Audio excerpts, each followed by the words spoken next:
Ya me libré del montón de papelitos aquellos que se me caían del escritorio.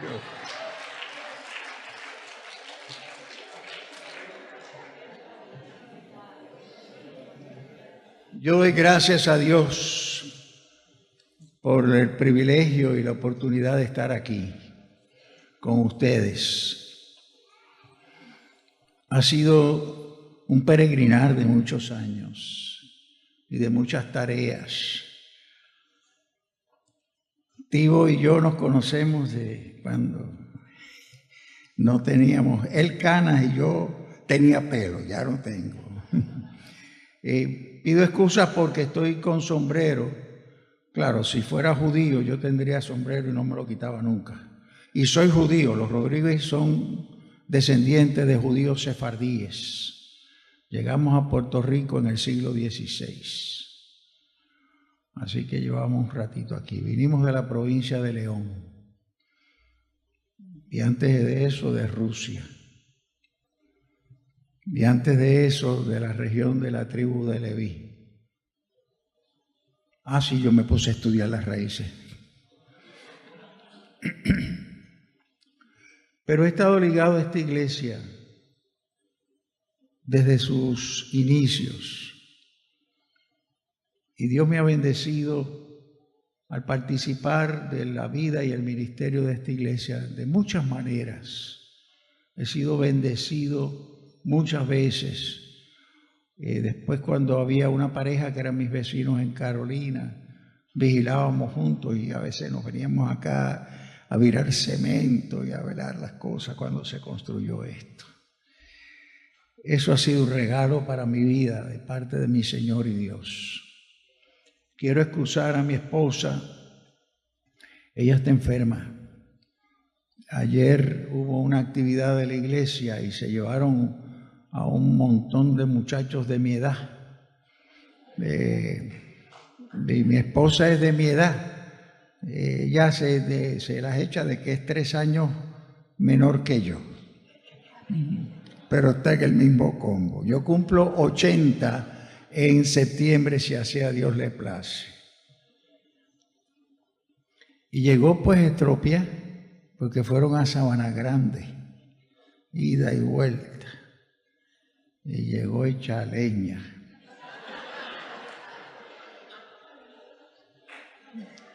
Así que la dejé allá descansando y reponiéndose. Ya hoy amaneció un poco mejor, pero a ella le hubiera gustado mucho estar aquí.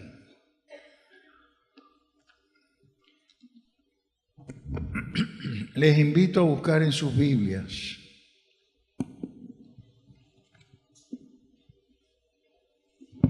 en el Evangelio de nuestro Señor Jesucristo según San Marcos.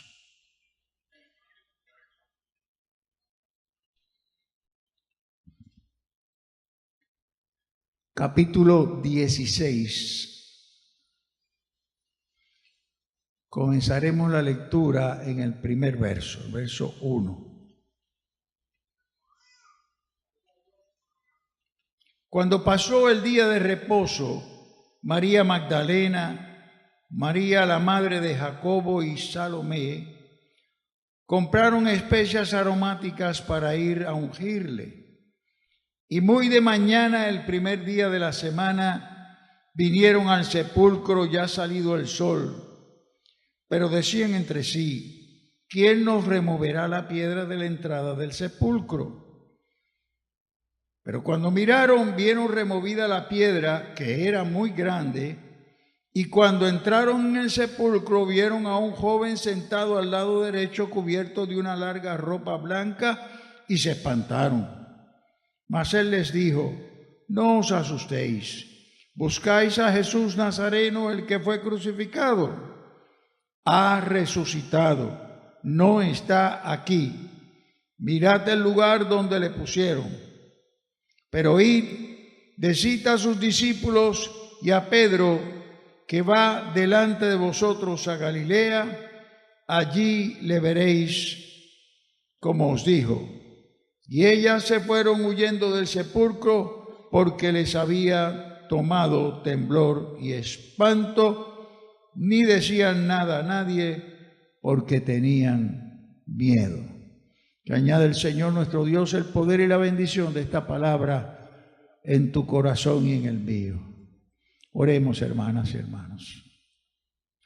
Padre bueno y santo, Señor Dios Todopoderoso, una vez más levantamos las voces delante de ti para bendecirte, para agradecerte que tú nos reconciliaras contigo por medio de Cristo tu Hijo, que nos adoptaras en tu gran familia y nos dieras el privilegio y el honor de anunciar la buena noticia, el Evangelio de Cristo Jesús.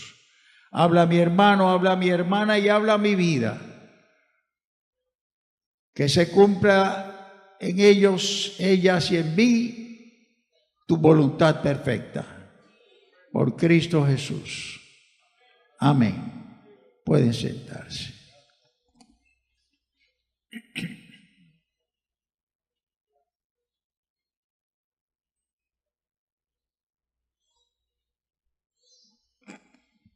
Si Cristo no resucitó, vana es nuestra fe.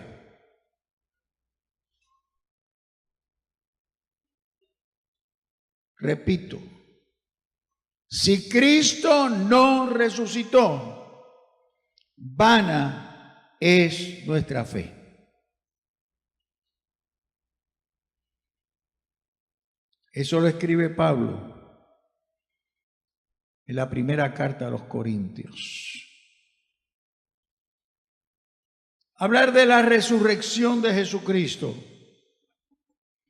es hablar del tema más importante que se pueda hablar, porque se está hablando del evento histórico más grande que haya ocurrido en la historia de la humanidad. Nada es más grande que eso.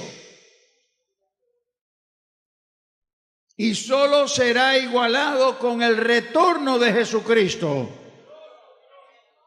a levantar a su pueblo, a buscar su iglesia. Por eso la iglesia tiene que enfatizar en la predicación de la resurrección.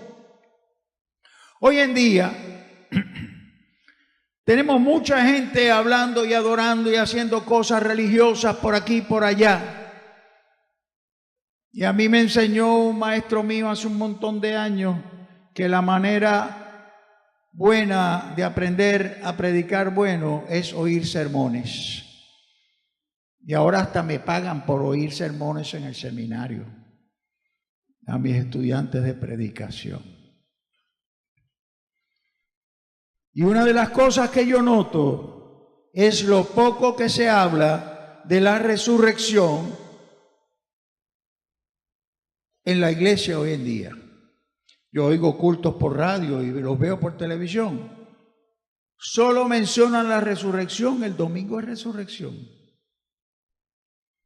Usted no oye otro sermón sobre resurrección en muchas iglesias hasta 52 semanas más adelante. No se habla de resurrección. No se enseña de la resurrección, no se predica la resurrección y no se celebra la resurrección. El domingo, en latín Dominus Dei, Día de Dios, lo que se celebra es la resurrección del Señor Jesucristo. Por eso la iglesia evangélica no se reúne sábado. Nos reunimos domingo, porque es el día del Señor. Sábado, Shabbat, es día de descanso.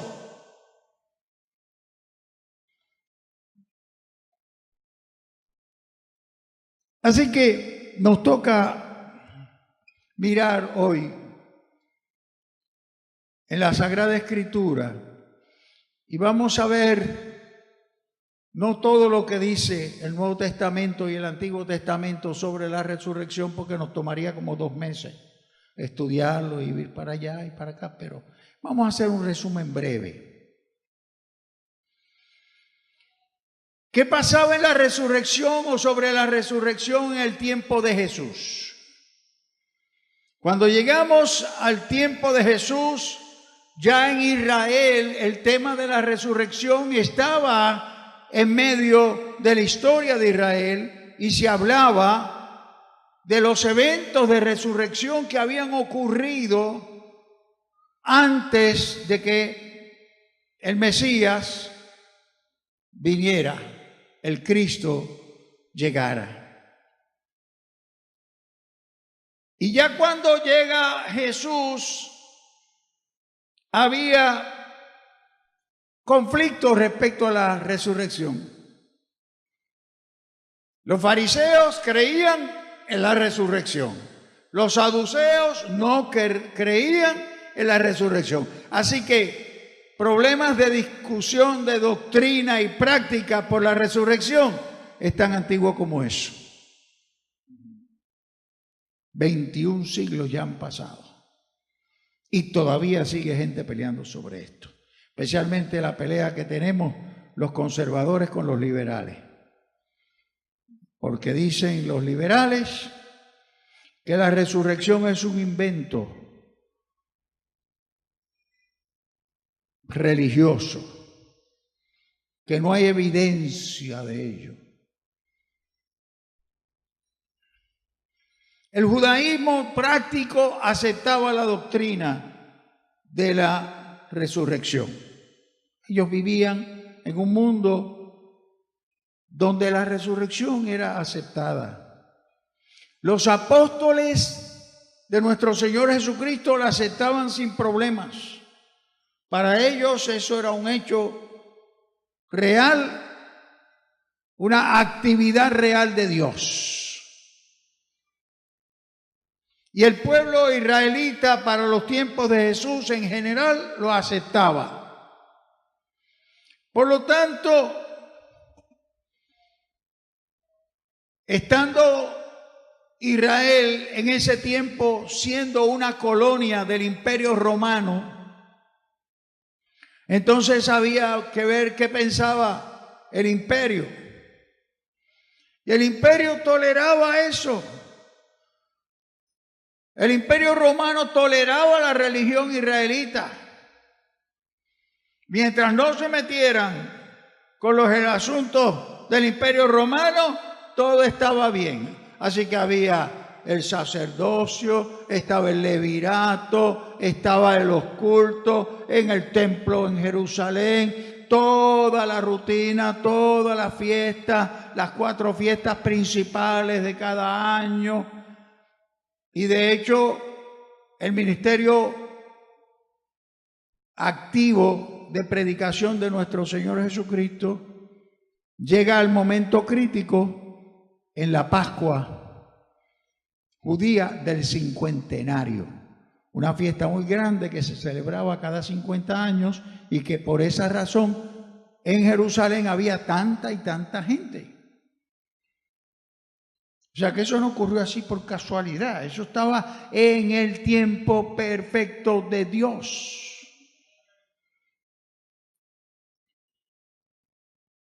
Ahora, mientras los judíos practicaban su religión, los romanos tenían la suya. Así que iban corriendo 2 religiones paralelas, la del imperio y la de Israel. Mientras no hubieran problemas de conflicto que los unos se metieran en el terreno del otro, claro, los del imperio se metían y hacían lo que les daba la gana, cuando les daba la gana. Por eso, algunos de los lugares donde habían lugares muy importantes del pueblo de Israel, de la historia de Israel, normalmente los romanos construían un templo o creaban al frente una casa de prostitución. En el seminario hicimos un viaje de estudio a Israel. Van a ser ahora 4 años. Y estuvimos en todos los lugares y visitamos todos esos sitios. O sea, no fuimos a turistear, fuimos a estudiar la ruta de Jesús. Y entre las cosas que nos mostraron nuestro profesor y compañero, el doctor Whitman, pues mira, allí estaba el prostíbulo, allí estaba esto, allá estaba la sinagoga. O sea que había una competencia religiosa.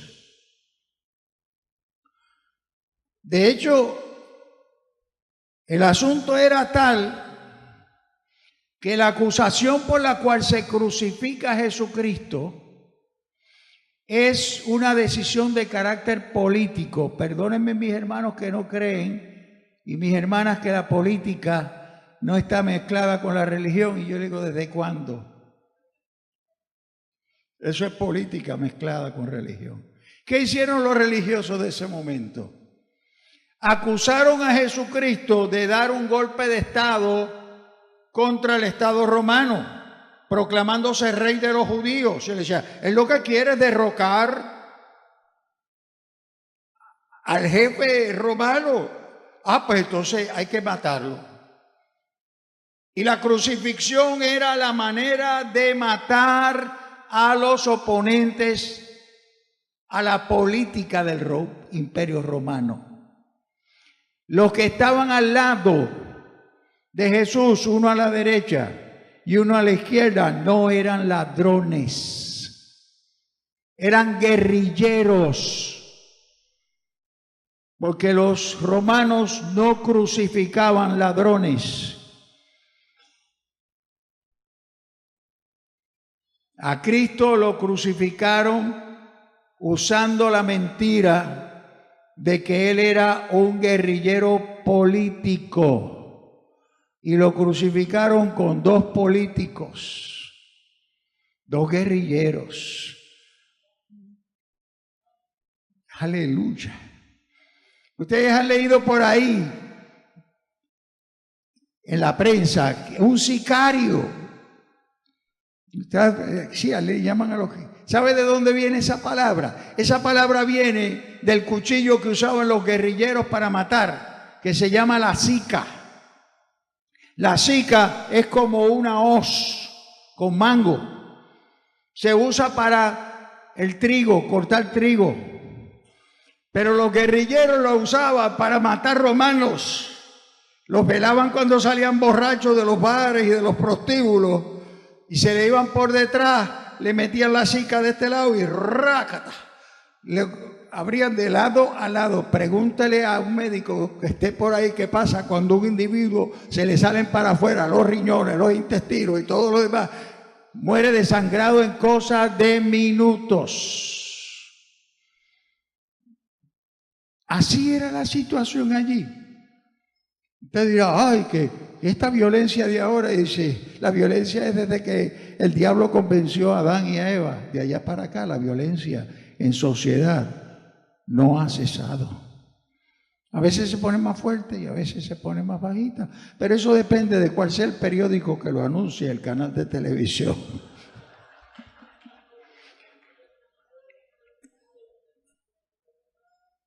Entonces,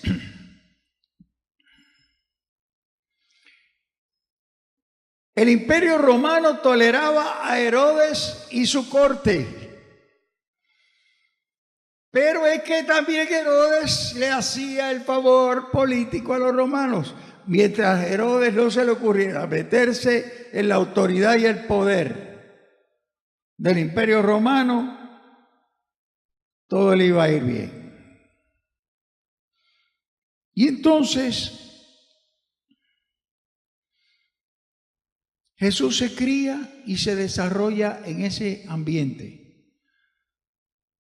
Por 30 años vivió como un trabajador humilde, un judío devoto, iba a la sinagoga, practicaba todo lo que se hacía en la religión judía y tenía un prestigio en la comunidad tan grande que en un sábado le dieron a leer el libro. Eso solo se le daba a personas que tuvieran buen testimonio en la comunidad.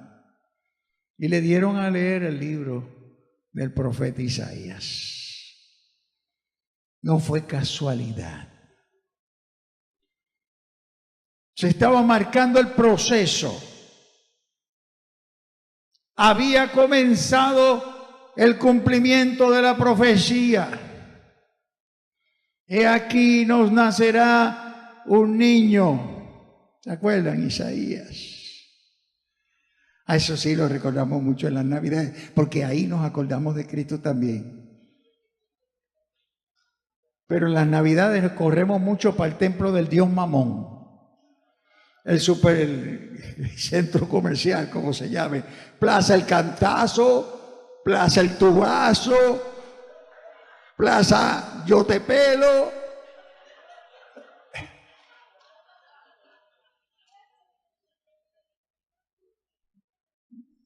Hay gente que no madrugan para venir a un culto, pero cuando hay especiales en centros comerciales están allí toda la noche en vigilia. ¡Ay, santo! Debe decirle, eso aquí en Puerto Rico es un escándalo muy serio. El 52% de todos los adultos y jóvenes de este país son miembros de una iglesia evangélica. Los estudios lo prueban y lo confirman. Somos el único pueblo evangélico de la América hispana.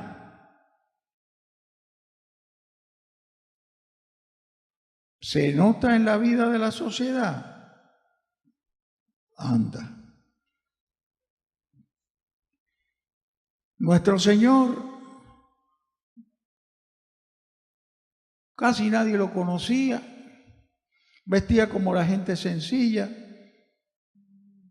pobremente.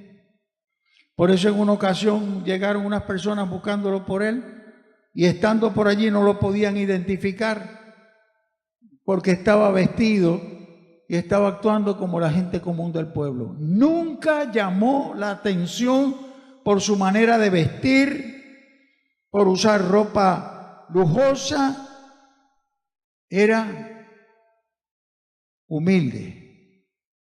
Y Juan registra que nos decía, entonces, si te dice a ti y a mí, aprendan de mí que soy manso y humilde de corazón y hallaréis descanso para vuestras almas.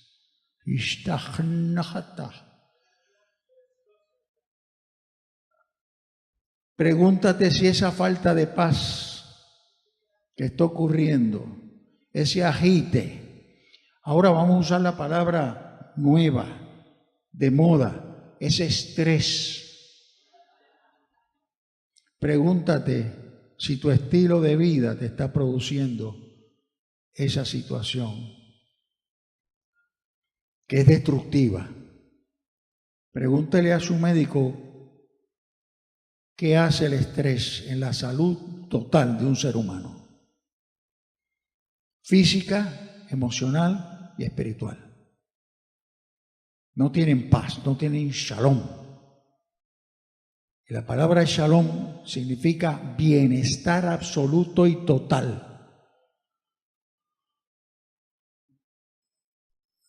La resurrección en el ministerio público de Jesús, cuando Él comienza a predicar, ¿qué dice? Predica sobre la resurrección de los justos. Eso lo leemos en Mateo. ¿Y quién es justo? Justo es quien vive conforme al propósito y la voluntad perfecta de Dios. Pablo escribirá, justificados pues para con Dios, justificados por la fe, tenemos paz para con Dios, tenemos shalom. Aleluya. La justicia de Dios.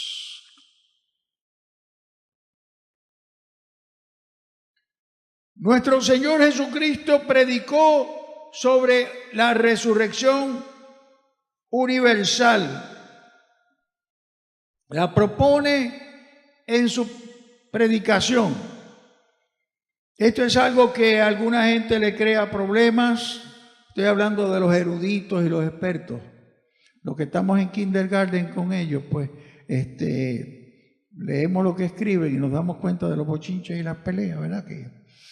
Pero, ¿cuál es el problema? Si resucitarán todos de un cantazo, nada más que los que creen en Dios se van a levantar. Esa pelea ya existía en los tiempos de Jesús. Y nuestro Señor Jesucristo predicó y enseñó que se levantarán todos y todas para que las nenas no se me escondan. ¿Está claro?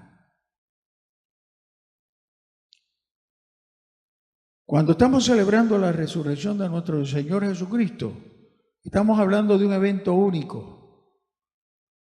Si la resurrección no tuviera ninguna importancia, nadie la discutía, los teólogos se dedicaban a hablar de otra cosa, pero este es el centro de la fe cristiana. Quiero insistir en esto, porque si usted coloca la resurrección en segundo plano, las consecuencias nunca serán buenas.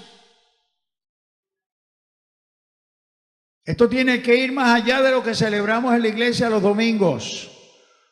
Porque hay algunos que son cristianos, como aquel corrido mexicano que se cantaba cuando yo me criaba: de domingo a domingo te vengo a ver.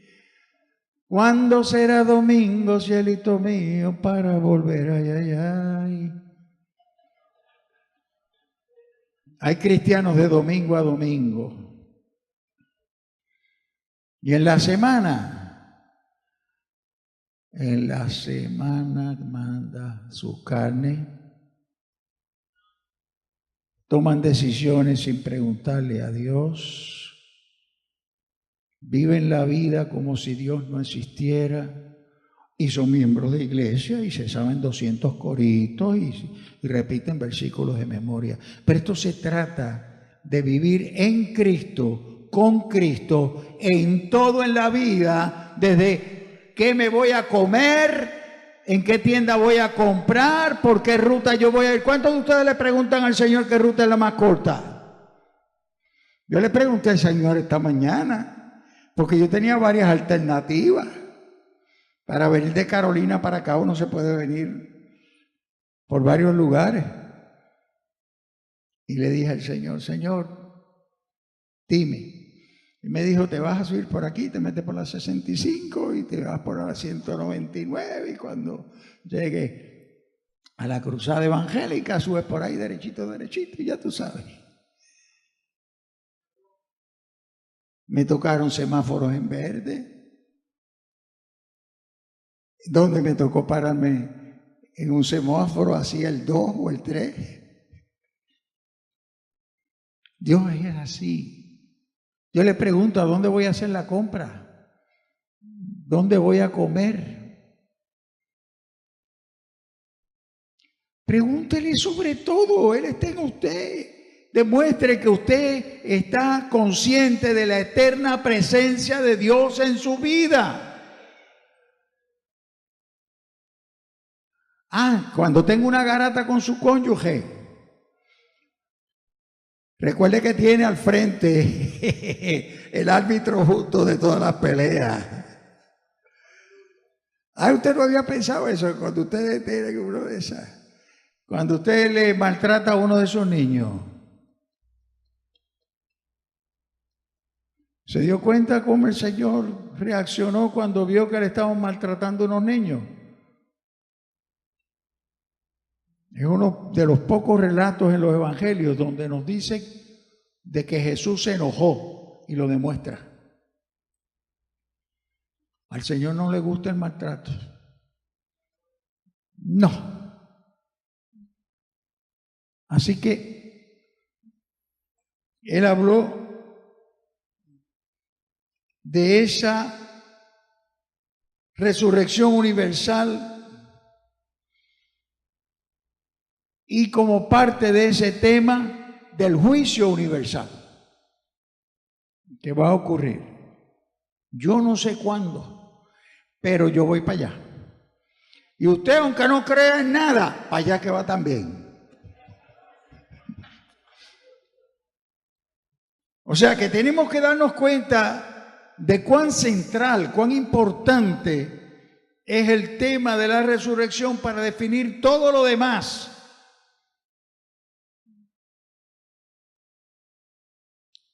Cuando hablamos de interpretación bíblica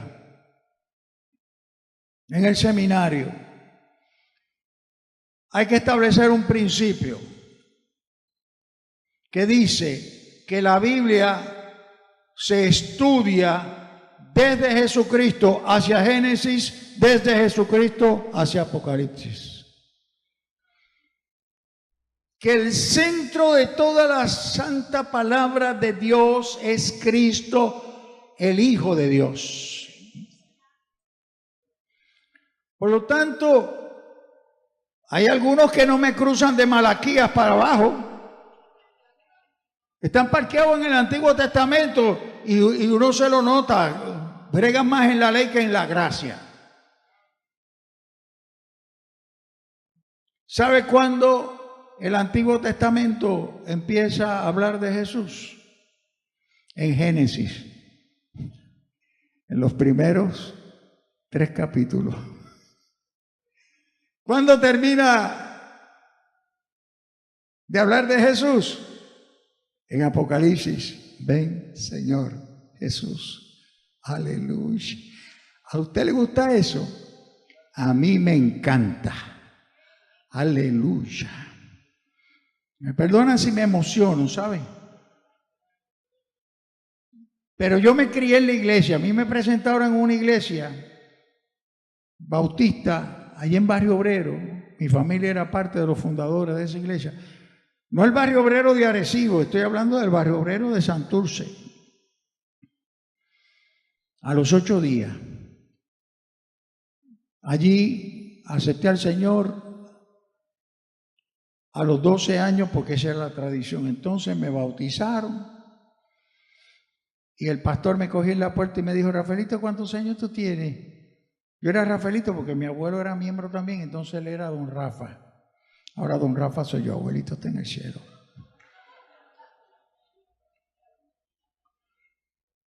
Me dice: Rafaelito, ¿cuántos años tú tienes? Y yo le digo: 12, pastor. Y dice: buena edad para entrar al coro.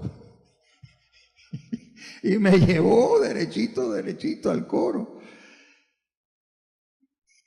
Él no sabía si yo afinaba, No, eso él le dejó al hermano Navarro allí entramos en el mismo bonche, mi hermano que se había bautizado conmigo, Manolín Mota que se había bautizado conmigo, y Lidia, la hermana de Manolín. Los 4 ingresamos al coro. Mi hermano todavía canta en coro. Es miembro del coro de la iglesia Discípulos de Cristo, de por aquí cerquita. Pero en este momento no está en Puerto Rico. Anda por Estados Unidos, llega el jueves. Entonces uno se da cuenta de que cuando Cristo te marca, cuando te toca tu corazón, no importa si tienes 10, 12 años, si tienes 20, 30 o 50. Yo me acuerdo en una iglesia que yo estaba predicando que una viejita, fue allí en Nueva York, en el Bronx. Aquella viejita llega y se entrega al Señor. Y estaba tan conmovida que estaba en el suelo, sentadita. Y yo voy y me le pego. Porque noto que está hablando bajito. Y le pego el oído a su voz y lo que estaba diciendo es: gracias, Señor, que no me muero sin salvación. Gracias, Señor, que no me muero sin salvación. Aleluya. Que yo lo que tengo son 20 años, todavía tengo tiempo para eso. Aunque yo tengo 18, 19. Déjame darte una noticia. Los jóvenes no leen periódicos, ¿sabes? Por eso yo le voy a leer el periódico. La prensa dice, la policía de Puerto Rico dice, el Departamento de Justicia dice que el 80% de todos los muertos violentamente y en accidentes automovilísticos de este país tenían entre 12 y 35 años. Levanten las manos los que tienen aquí más de 60 años. Todavía le quedan muchos años de vida. Pero si usted es joven, si usted tiene menos de 40 años, mantenga sus cuentas al día con Dios, ¿sabe? Ah, no, pero si yo no soy delincuente, yo no soy un saco de trampa, yo no soy nada de eso, no. Usted puede ser un cliente como muchos de los que han estado en la gasolinera en estos días. Vinieron a asaltar la gasolinera, dispararon con metralleta y mataron a un cliente que estaba allí. Sí, estamos en una guerra civil, lo descubrió. La guerra civil comenzó hace ya, en el 1950 comenzó. Y no ha parado. Hay algunas de estas noticias que algunos, no, es que están viendo un Puerto Rico color de rosa. Lo único que pueden ver a un Puerto Rico color de rosa son los que tienen a Cristo en su corazón. Porque están viendo a Puerto Rico con una óptica realista. Porque no puede haber necedad mayor que inventar un embuste y después creérselo. Y entonces, nuestro Señor Jesucristo enseñó y habló de levantar a justos y a pecadores. Eso es doctrina cristiana pura. Y él mismo practicó la resurrección en su ministerio público. Él levantó al joven de Naín, él levantó a Lázaro, él levantó a la hija de Jairo. Él demostró que la resurrección es una realidad histórica. Ha ocurrido antes, ocurrió con él y ocurrirá después. Y habrá la resurrección final de los muertos, pero muchos de ustedes saben de que ha habido momentos en que Dios ha levantado muertos en distintos lugares. Porque también cuando Dios le dice a un siervo o a una sierva, ve y ora por ese o por esa, que lo voy a levantar, que la voy a levantar. Eso ocurre. Ah, que en nuestra zona no ocurre mucho. No, pero cuando uno se va a los campos misioneros a corretear por esa América Latina, como hemos correteado, y por otros lugares, hemos visto, nos hemos enterado y hemos escuchado testimonios de gente muertos, apuñalados, tiroteados. Ya ha venido alguien tranquilamente, ha llegado y ha dicho, esta muerte es para la gloria de Cristo, levántate. ¡Aleluya! Ah, que usted no sabe de eso, que usted no entiende de eso, meta su cabeza en la Biblia, apague la televisión. Yo no puedo entender cómo un cristiano puede ver 2 juegos de pelota corridos y no puede dedicarle media hora diaria para leer la Biblia. Como 2 señoras pueden ver 3 telenovelas odiosas, porque ninguna es buena. Todas tienen asesinato, adulterio, fornicación, viendo inmundicia.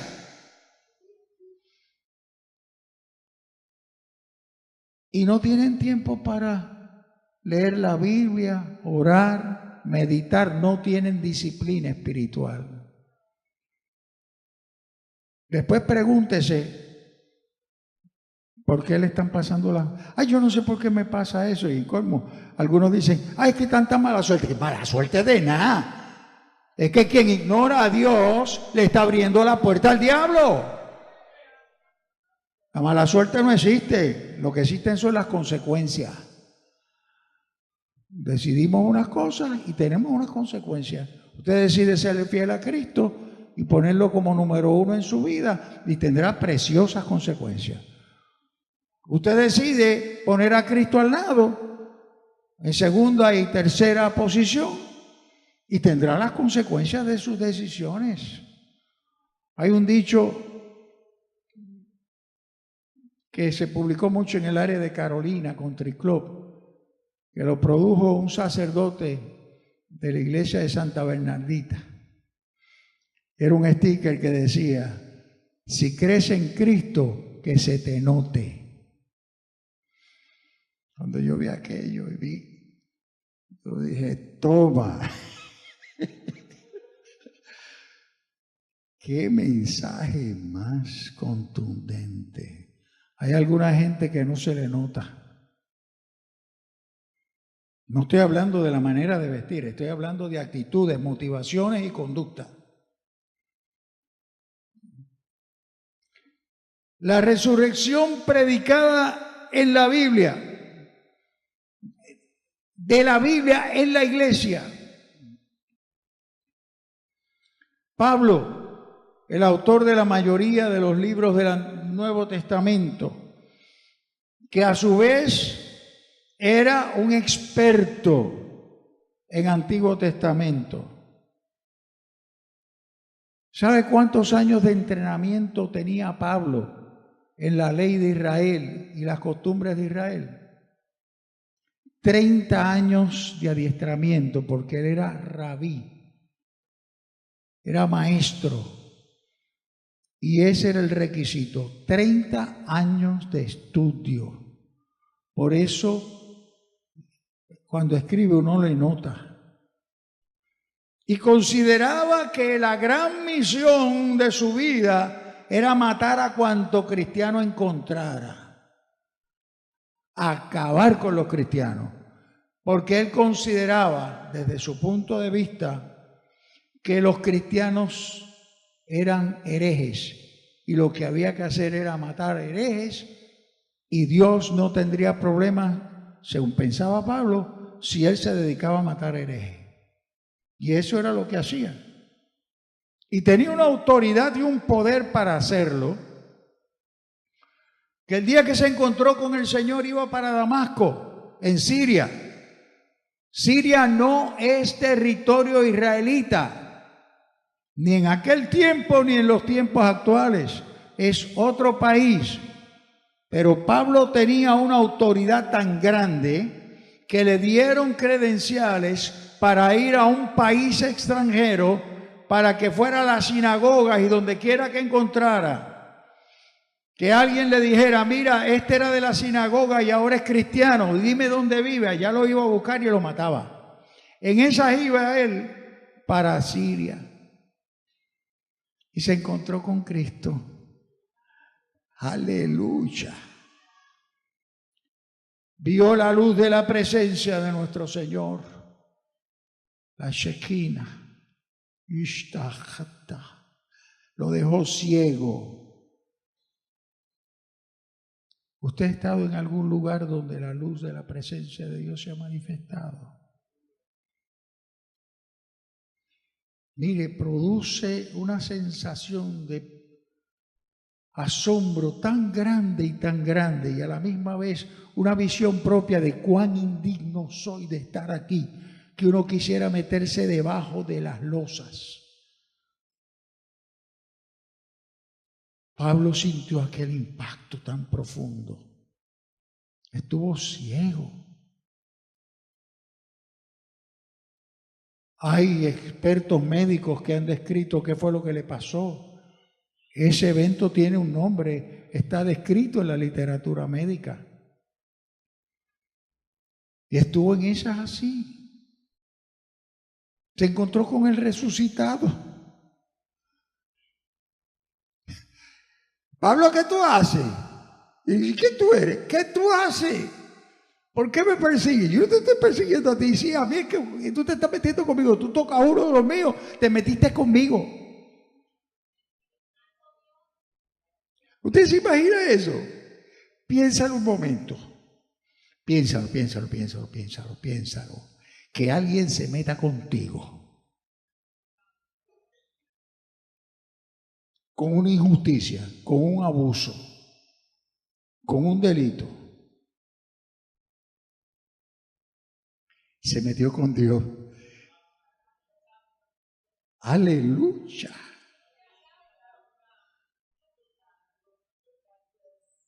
Usted no había pensado que para Dios usted es tan importante como eso, que quien te toca a ti tocó a Dios. Que tú eres como la niña de los ojos del Dios del cielo. No somos cualquier cosa los hijos y las hijas de Dios. Porque ocurrió la resurrección, tú y yo pasamos de muerte a vida y ahora somos adoptados y adoptadas en el nombre de Jesucristo por el Padre eterno. Gloria a Dios. Y quien le toca a un hijo o una hija, papá, tocó la niña de los ojos de papá. Déjame decirte,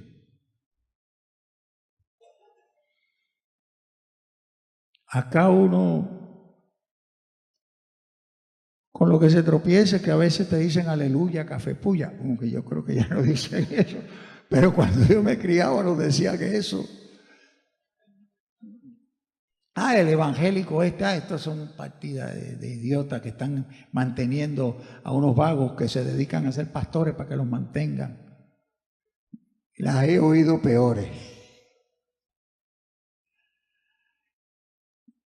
Pero también he sabido de personas que se le ha ocurrido tocar a un hijo de Dios, meterse para poseer propiedad del reino de los cielos.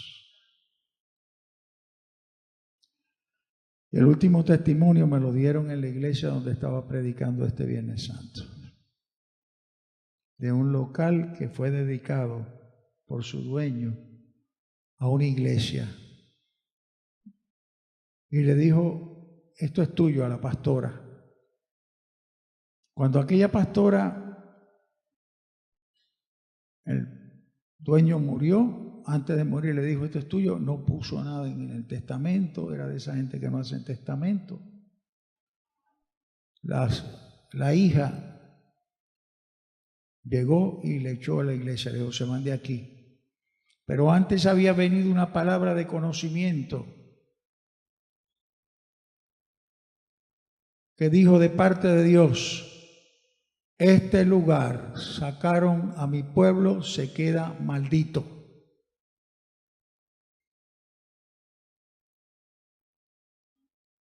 Todos los que lo alquilaban no duraban 9 meses, lo más que duraban a los 9 meses, porque negocios muy prósperos se vinieron allí porque está en una calle principal de Cataño y fracasaban uno tras otro, tras otro, tras otro. Allí estás, porque tampoco lo han podido vender. Allí está. Terrible cosa es caer en manos de un Dios vivo. Entonces nuestro Señor Jesucristo resucita. Pablo comienza a predicarlo y Pablo es el que dice, vencida es la muerte con victoria. Pablo le dedica en la carta a los Corintios toda una gran sección a hablar de la resurrección de Cristo. De ahí el tema que ha movido mi vida por años. Me dicen que tú predicas, y dice, yo predico a Cristo y a Cristo resucitado. De eso se trata. Predicar al Cristo que vive para siempre. Yo recuerdo a mi hermano muy querido, Gille Ávila, cuando decía, Cristo viene. Sí. Él vive y vuelve. Y Pablo insiste en esto. Cuando nuestro Señor Jesucristo resucitó, estuvo unos días con los discípulos, comenzó a hacer apariciones en distintos lugares, pero de momento llegó la partida, la ascensión. Y la palabra llegó, así como lo vean, ascender, así descenderá. Cristo resucitó, Cristo ascendió, Cristo regresa. ¡Aleluya! Hay que centrar la vida en eso. Partiendo de eso uno puede ¿qué? Vivir la totalidad de la vida. Pablo escribe, que es un versículo que yo me lo repito a mí mismo cada mañana. Crucificado estoy juntamente con Cristo. No vivo yo, mas Cristo vive en mí.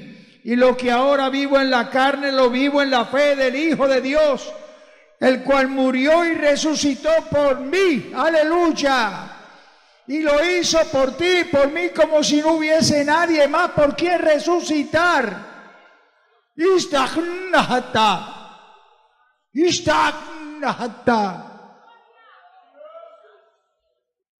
No hay nada más grande. No lo ha habido ni lo habrá. Te podrán regalar 10 aviones, 40 carros de todas las marcas importantes del mundo y además un palacio. Pero si te mueres sin Cristo, vas para el infierno. Porque el regalo de Dios es vida eterna en Cristo Jesús, Señor nuestro. Bendito sea el Dios y Padre de nuestro Señor Jesucristo, que nos hizo renacer para una esperanza viva por medio de la resurrección de Jesucristo de los muertos. Aleluya. Bendito el Dios y Padre de nuestro Señor Jesucristo. Sorbida es la muerte en victoria. En esa victoria entonces la esperanza de vida eterna con Cristo es real. Somos el pueblo de la esperanza. Hubo un teólogo alemán que yo lo conocí casi por accidente, no personalmente. Bueno, después estuve en un congreso en Estados Unidos donde él era el teólogo invitado. Jürgen Moltmann nació a la fe en la Alemania comunista. Es el padre de lo que conocemos como la teología de la esperanza. Y en su libro Teología de la Esperanza concluye hablando de la resurrección de Cristo, porque la teología de la esperanza se fundamenta en la resurrección de Cristo. Dice, después de la resurrección, a Dios se le conoce como el Dios que levantó a Jesucristo de los muertos. Qué preciosa expresión. Dios es el Dios que levantó a Jesucristo de los muertos. ¿Cuáles son las condiciones para la resurrección gloriosa de los justos por la fe en Cristo? Creer en Jesús uniéndose a Él mediante la fe. Confesarlo públicamente. Todo ello gracias a que el Espíritu Santo habita en el corazón del creyente, puede dar testimonio de Cristo. ¿Y cómo uno llega a Cristo? Cuando el Espíritu Santo te convence de pecado, de justicia y de juicio. Y te muestra a Cristo como el enviado de Dios para tu salvación y la mía. Y entonces recibimos a Cristo e inmediatamente el Espíritu Santo nos sella, nos pone la marca del cielo, propiedad de Dios, no toque. Y el Espíritu Santo comienza a habitar en el cuerpo. El apóstol Pablo lo dice de una manera que a mí siempre me entusiasma. Tenemos ese tesoro en un vaso de barro. ¡Aleluya! ¡Qué lindo es mi Dios! El Espíritu Santo es el tesoro que tú tienes dentro, si Cristo está en ti. Aunque seas vaso de barro, aunque tengas arrugas, aunque hayas heredado una enfermedad de tu abuelo, tu tatarabuelo, y dale por ahí para atrás. Aunque tengas un desorden genético de alguna índole, todos los desórdenes genéticos se producen en la caída del hombre. El hombre original no tenía desórdenes genéticos. Y entonces, cuando tienes el Espíritu de Dios en ti, entonces tú comes la carne y bebes la sangre del Hijo de Dios. Por eso nos reunimos alrededor de la mesa, repitiendo lo que Pablo escribe en 1 Corintios 11, que es el testimonio más antiguo que se tiene de la institución de la Santa Cena. Decía, este es mi cuerpo que por vosotros es partido. Haced esto en memoria de mí. Cuando levanta la copa, dice, este es mi sangre del nuevo pacto. Hagan esto en memoria de mí. Y cada vez que nos reunimos alrededor de la mesa y participamos del pan y de la mesa, estamos recordando que un día, por la fe en Jesucristo, comimos de su carne y bebimos de su sangre. ¡Aleluya! Eso no es cualquier cosa.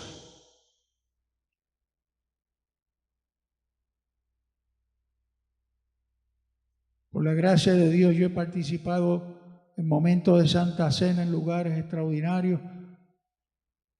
En un congreso mundial de evangelistas, 5,000 tomamos la comunión a la misma vez. Pero en algún momento me tocó ministrar la Santa Cena en la zona de guerra en Nicaragua, en lugares tan pobres y donde yo veía bajar cadáveres todos los días. Las bolsas negras, yo estaba en zona de combate y di la comunión en un estadio. Aquello temblaba. Y fuerzas del ejército estaban moviéndose por los pasillos porque estábamos en zona de guerra. Y nosotros predicando y ministrando. Alguien me dice, pero ¿cómo tú te vas a estos sitios tan peligrosos, muchacho? Y yo le digo, más peligroso que Carolina. Dice, yo vivo en una zona de Carolina que si no hay tiroteo por la noche yo no puedo dormir.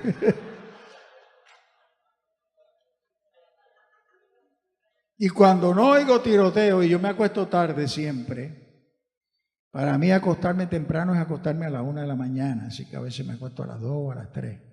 Cuando me dan las 2 o las 3 de la mañana y yo no he oído tiroteo, yo digo, están preparando una bien grande. Y efectivamente, 2, 3, 4 días después, las masacres comienzan. En mi urbanización he encontrado cadáveres tirados. Yo he encontrado balas blindadas, plomos blindados en el techo de mi casa. Han ido a caer allá. Y que me diga a mí que me prediqué en la zona de la guerrilla en Colombia, en el Golfo de Urabá. Y tranquilito. Y donde yo vivo eso es todos los días que yo me digo. Aleluya. ¿Cuál es el otro requisito de haberse encontrado con el Cristo resucitado? Hacer el bien. Hacer el bien. Todo el tiempo. Porque tienes la capacidad, la autoridad, el mandamiento y el poder para hacerlo. Eres templo del Espíritu Santo. Eres vaso de barro que tiene el aceite eterno adentro. Aleluya. Si a Dios le place, yo cumplo 80 años el próximo septiembre. Y alguien me dice, ¿qué tú haces tú predicando? Y dice, pues si estoy a punto de cumplir la edad de los grandes gloriosos de la historia de Israel.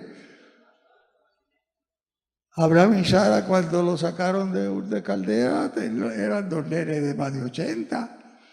Moisés, cuando lo mandaron a Egipto, era un nene de 80 y tanto. Josué, cuando relevó a Moisés, tenía más de 80. ¿Por qué yo me tengo que quedar en casa sentado haciendo nada?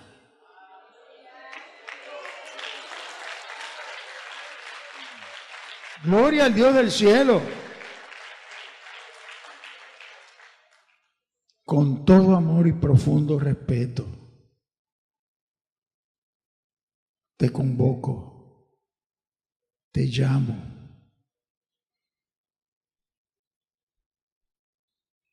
a que vivas para el que vive para siempre. Todos los detalles de tu vida, todos los incidentes de tu vida.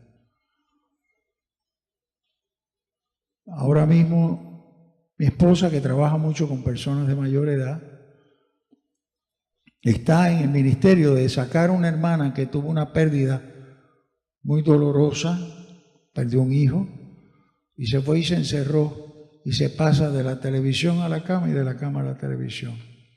Y ya empezó el proyecto.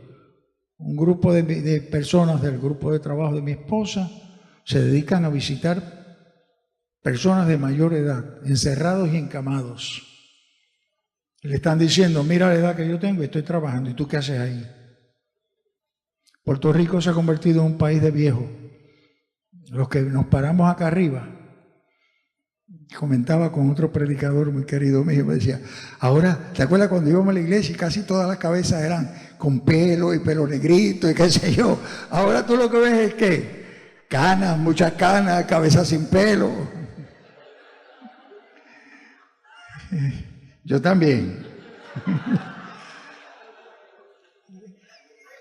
Este es un nuevo ministerio, este es un nuevo tiempo para ser testigos del Cristo resucitado. Dios sabe lo que quiere hacer contigo, dónde quiere hacerlo contigo, cuando Él quiere hacerlo contigo. En una ocasión, estando en Singapur, conocí a una hermana de 72 años, de California.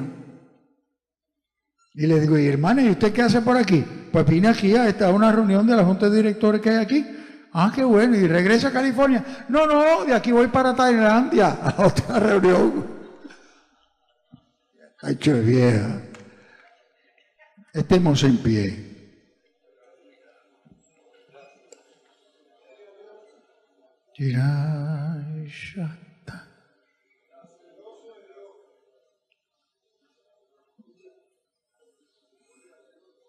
Centra tu pensamiento en Dios. Piensa en el Señor. No siempre es fácil, a veces la mente empieza a divagar. ¿Qué voy a hacer? ¿Qué es lo que me espera? ¿Qué es lo que me pasa? Céntrate en el Señor.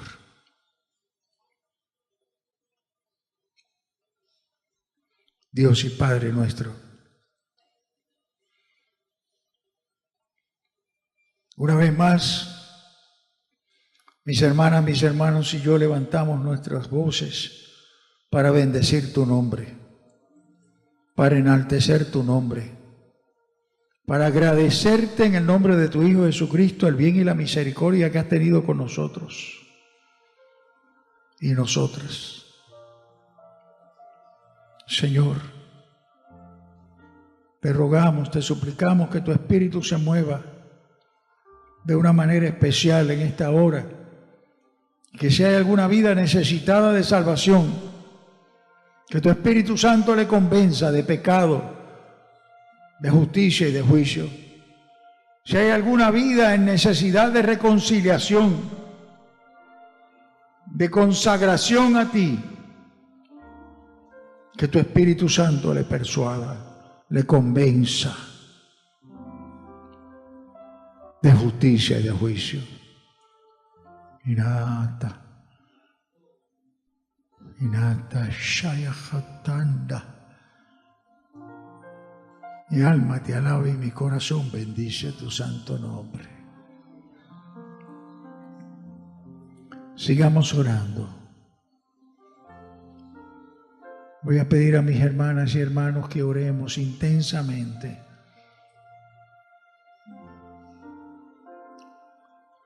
Si hay entre nosotros alguna persona que cree que Jesucristo es el Hijo de Dios y cree que Jesucristo fue levantado de los muertos por Dios el Padre, lo cree en su corazón, pero nunca lo ha dicho públicamente, nunca lo ha confesado con su boca, o quizás lo empezó a creer ahora cuando el Espíritu de Dios le habló por medio de su palabra, yo te invito con todo amor y respeto a que levantes tu mano y confieses a Cristo para salvación. Hay un varón aquí que levanta su mano. ¿Quién más levanta su mano? Hay una dama que levanta su mano. La iglesia sigue orando, estamos en guerra espiritual profunda.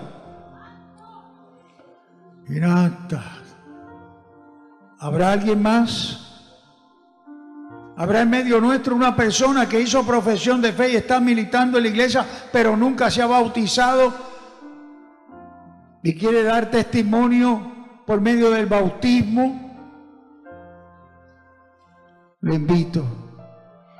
¿Habrá entre nosotros alguna persona que estuvo militando fielmente en la iglesia y por la razón que sea se apartó de la comunión con los santos?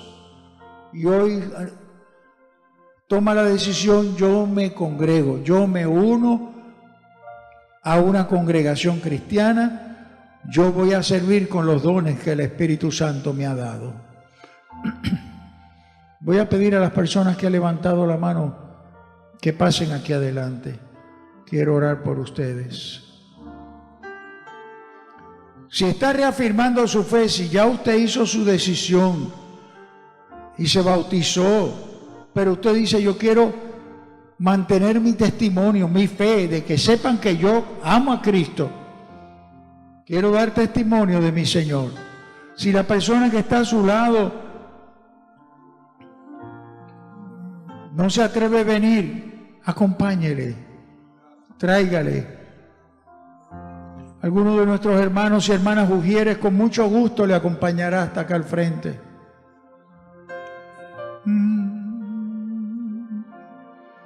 ¿Habrá alguien más? No acostumbro a hacer llamamientos largos, pero quiero dar un momento de oportunidad a alguna vida que en su corazón siente ese llamado, pasa al frente, testifica.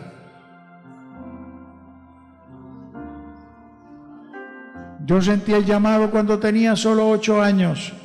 Fue un domingo por la mañana en el mes de febrero. Pero de pronto no me atreví. Y mi hermano le pasó lo mismo, y a Manolín y a Nidia. Y lo hablamos cuando íbamos. Entonces las iglesias no tenían guagua y en nuestras casas no habían carro. Se iba caminando uno a la iglesia y nosotros íbamos caminando y hablando de eso, y decidimos, 4 muchachos entre 9 y 12 años. A la noche, no importa lo que prediquen, cuando llamen, yo voy para el frente. Y cuando llamaron, nos miramos, hicimos 1, 2 y 3. Y levantamos las manos los 4 a la vez. Manolín ya mora con el Señor.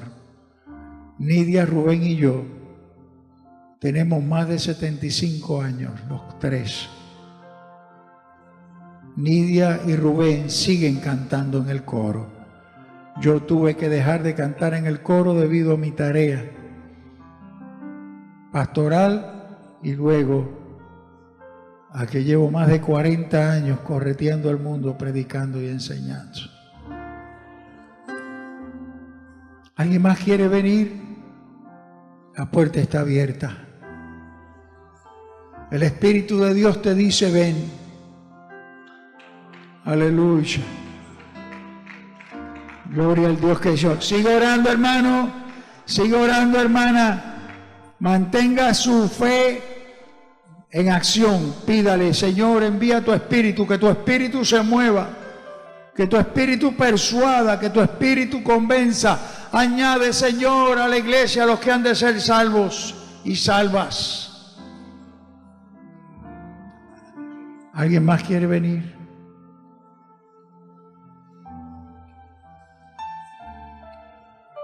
¿Habrá alguna persona aquí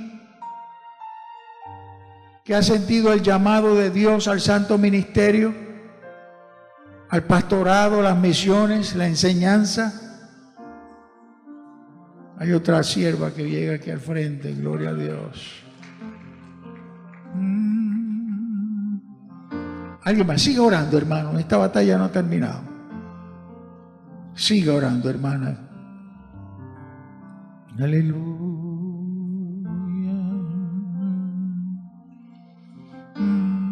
Aleluya. Bendito el Dios y Padre de nuestro Señor Jesucristo. Aleluya.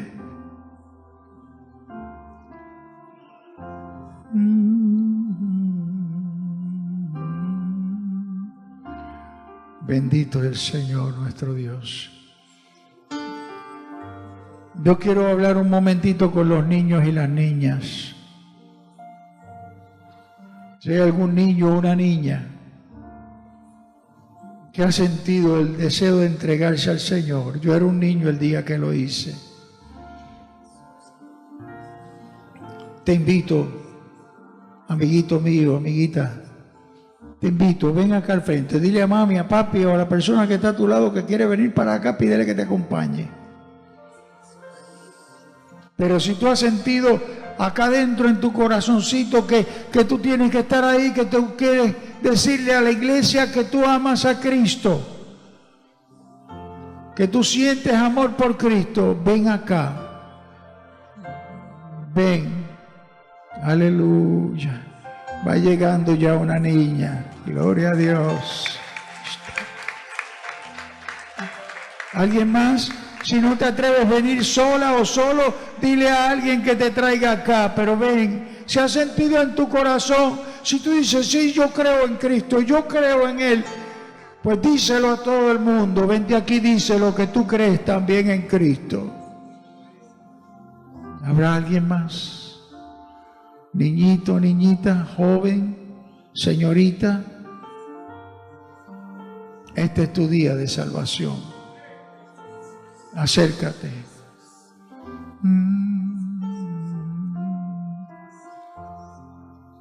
Un momentito más, ya termino el llamado.